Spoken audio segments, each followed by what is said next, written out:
ஈரோடு மாவட்டம் லக்காபுரம் பகுதியில் அம்மா பேரவை சார்பில் அதிமுக சாதனைகளை விளக்கும் வகையில் திண்ணை பிரச்சாரம் நடைபெற்றது. மாவட்ட அம்மா பேரவை செயலாளர் சதீஷ்குமார் ஏற்பாட்டில் நடைபெற்ற நிகழ்ச்சியில் முன்னாள் அமைச்சரும் மாவட்ட செயலாளருமான KV ராமலிங்கம், முன்னாள் சட்டமன்ற உறுப்பினர்கள் பாலகிருஷ்ணன், KS தென்னரசு ஆகியோர் கலந்து கொண்டு அதிமுகவின் சாதனைகளையும் திமுக ஆட்சியில் நாள்தோறும் அரங்கேறும் பாலியல் வன்கொடுமைகள், பெருகியுள்ள போதைப்பொருள் கலாச்சாரம் குறித்த பிரசுரங்களை பொதுமக்களிடம் வழங்கினர். இந்நிகழ்ச்சியில் மாவட்ட அம்மா பேரவை இணைச் செயலாளர் உள்ளிட்ட ஏராளமான கழக நிர்வாகிகள் கலந்து கொண்டனர். மாவட்டம் ஐயம்பேட்டை ஊராட்சியில் அதிமுக சார்பில் புரட்சித் தலைவி ஜெயலலிதாவின் பிறந்தநாள் பொதுக்கூட்டம் மற்றும் நலத்திட்ட உதவிகள் வழங்கும் விழா நடைபெற்றது. வாலாஜாபாத் கிழக்கு ஒன்றிய கழக செயலாளர் அக்ரி நாகராஜ் தலைமையில் நடைபெற்ற விழாவில் மாவட்ட கழக செயலாளரும் முன்னாள் அமைச்சருமான V சோமசுந்தரம் முன்னிலை வகித்தார்.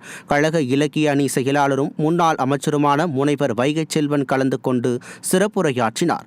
பின்னர் விழாவில் பங்கேற்ற 500 பெண்களுக்கு சுமார் 1.5 லட்சம் ரூபாய் மதிப்பில் நலத்திட்ட உதவிகள் வழங்கப்பட்டன. இந்நிகழ்ச்சியில் மாநில இளைஞரணி இணை செயலாளர் SSR சத்யா, மாவட்ட வழக்கறிஞர் பிரிவு செயலாளர் K சம்பத், ஒன்றிய பேரவை செயலாளர் கேபிள் G பெருமாள் உள்ளிட்ட ஏராளமான நிர்வாகிகள் கலந்து கொண்டனர்.